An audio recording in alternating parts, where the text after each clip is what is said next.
네, 대한광통신 주주분들 안녕하십니까? 김프로입니다. 오늘도 장중에 바로 방송을 켰는데요. 빠르게 핵심만 말씀드리는 시간 가져보겠습니다. 먼저 오늘 대한광통신은 지금 현재 24%가 넘게 상승을 했는데요. 그 이유는 어제 미국에서 나온 이 뉴스 때문인데요.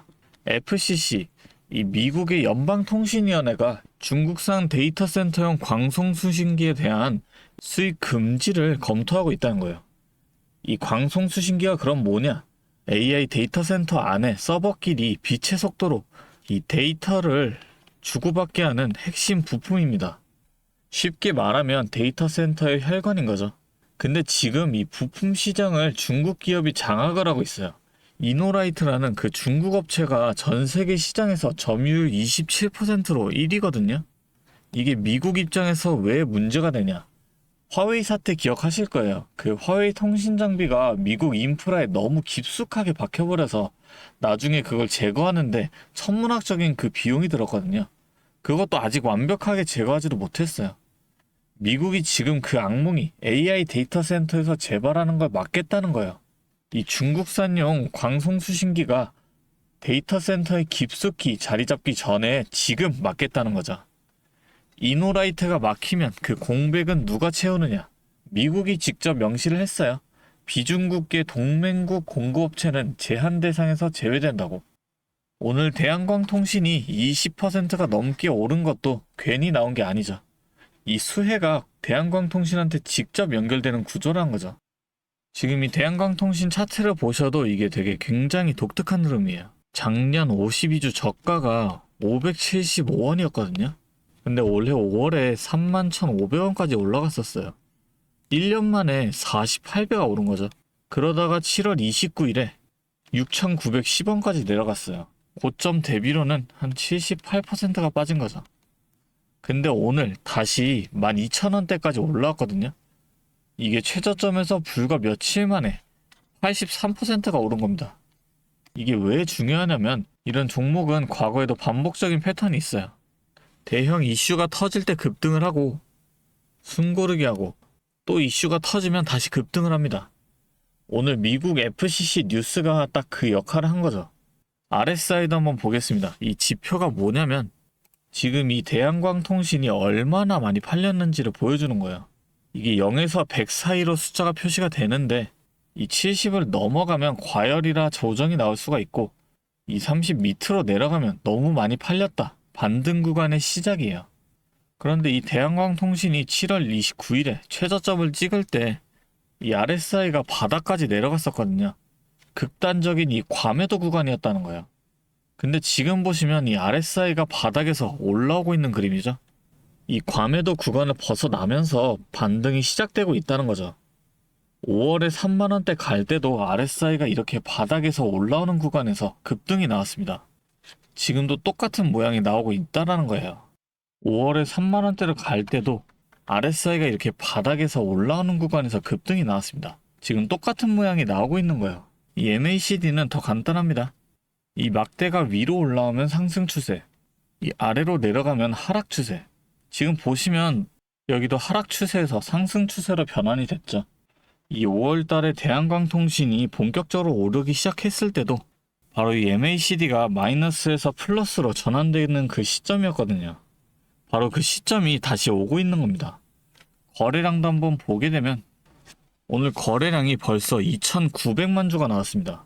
평소 대비 무려 250%가 넘게 터진 거거든요.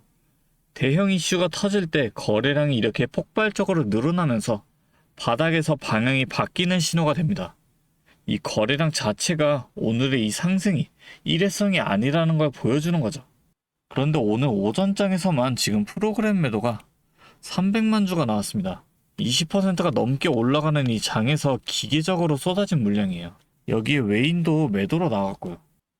오늘은 이 기관이 물량을 받아내고 있어요. 이 프로그램 매도 물량이 소화되는 시점이 다음 상승의 시작점이 됩니다.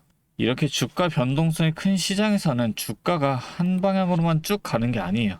이렇게 상승을 한다고 해도 N자형 파당을 그리면서 움직이거든요. 올라가고 눌리고 다시 올라가고 이걸 반복을 하는 거예요. 그러면 우리가 취할 수 있는 전략은 명확해지는 거죠.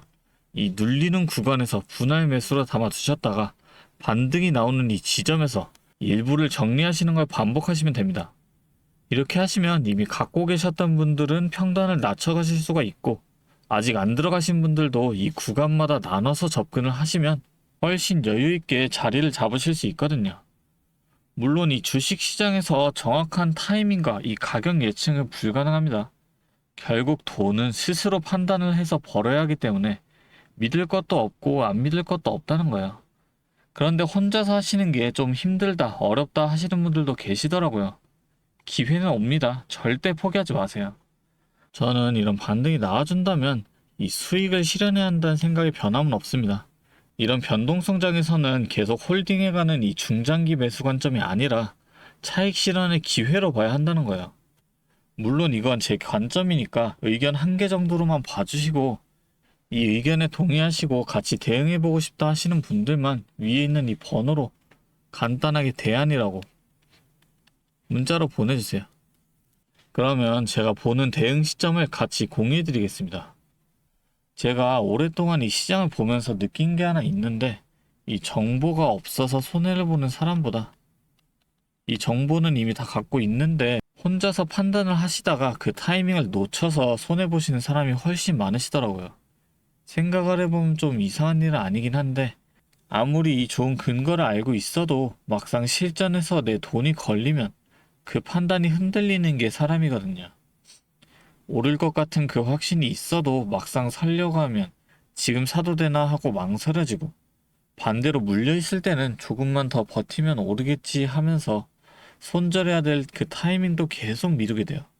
이게 실력이 없어서가 아니라 자기 돈이 걸려있으면 누구나 그렇게 됩니다. 저도 예전에 그런 경험 정말 많이 했었어요. 근거는 다 알고 있는데 정작 그 순간에 판단을 못 내려서 좋은 자리를 그냥 흘려보낸 적도 많았고, 반대로 손절해야 할 때 못하고 버티다가 이 손실을 더 키운 적도 많았습니다. 그래서 지금은 그 판단을 여러분 대신 실시간으로 잡아드리는 역할을 하고 있는 거고요. 그 근거는 이미 오늘 영상에서 다 말씀을 드렸잖아요. 그런데 그 근거를 알고 있는 것과 실제로 그 타이밍에 맞춰서 행동을 하는 건 완전히 다른 문제예요. 저는 그 사이에 있는 이 간격을 메워드리려는 거고, 여러분이 저처럼 좋은 자리를 흘려보내시거나 타이밍을 놓치는 시행착오를 겪지 않으셨으면 합니다.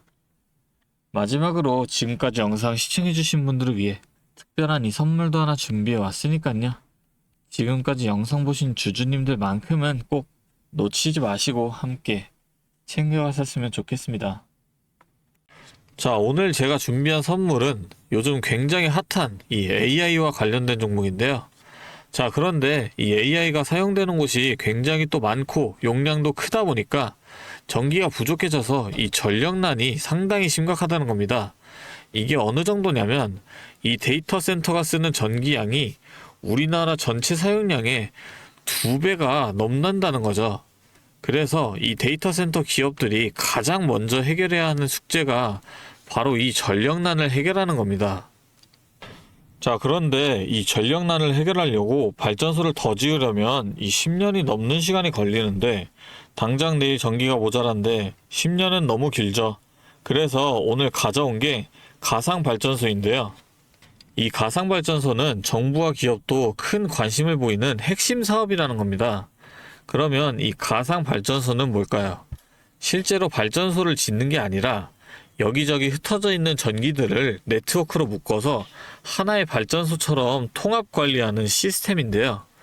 예를 들어서 전기차 배터리에 남은 전기를 전력망에 다시 팔아서 수익을 낼 수도 있는 겁니다. 이런 식으로 전국의 남은 전기들을 AI가 모아서 마치 하나의 거대한 발전소처럼 운영하는 거죠. 사실 지금까지는 전기를 절약해야 한다, 이렇게만 생각했잖아요. 그런데 이 조건 자체를 바꿔버린다는 겁니다. 이 발전소를 무작정 지을 수 없다면 있는 전기를 얼마나 효율적으로 쪼개서 쓸 수 있느냐가 핵심이 된 거예요. 이게 바로 이 가상발전소가 앞으로의 시장을 지배할 수밖에 없는 이유가 되는 겁니다. 이미 테슬라에서는 일본에서 가상발전소 사업을 전국으로 확대했고요. 우리나라 정부도 제주도에서 이미 시범 사업을 운영하는 중이죠. 결국에는 이 가상발전소, 즉 VPP 사업이 미래의 핵심 사업으로 자리 잡을 수밖에 없는데요. 제가 이 중에서도 무려 5년 전부터 이 가상발전소를 준비해온 특정 종목 한 가지를 가지고 왔습니다. 이 기업은 다른 경쟁사들이 이제 막 가상발전소 사업에 뛰어들 때 이미 5년 전부터 대기업들과 인프라 구축을 마쳤고, 범용성 또한 한 가지에 묶여 있는 게 아니라 아파트, 상가, 공장, 그리고 전기차 충전소까지 서로 다른 에너지를 컨트롤하는 독보적인 통합제어 기술을 이미 갖추고 있다는 겁니다. 다시 말해서 에너지 효율을 뽑아내는 기술력이 시장 평균보다 이미 30% 이상 앞서고 있다는 평가를 받고 있어요. 그렇다면 올해 2026년 분산에너지 특화 사업이 본격화되면 어떻게 될까요? 이 기업의 소프트웨어가 전국에 깔리게 되는 압도적인 점유율을 예상해 볼 수 있겠죠. 그렇다면 우리는 남들보다 한 발 앞서서 이 수익의 길목을 지키고 있어야 큰 수익을 가져간다는 겁니다. 자, 제가 지금 정말 공들여서 분석한 이 종목 정말 궁금하시죠? 지금 화면에 보이시는 이 번호 010-3436-7531로 선물이라고 두 글자 적어서 문자 보내주시면 제가 확인하는 대로 분석한 리포트와 함께 종목명까지 바로 공유해 드리도록 하겠습니다. 제가 드리는 이 선물로 우리 구독자분들이 조금 더 여유있고 성공적인 투자 이어나가셨으면 좋겠고요. 지금까지 긴 영상 시청해 주셔서 감사합니다. 김프로였습니다.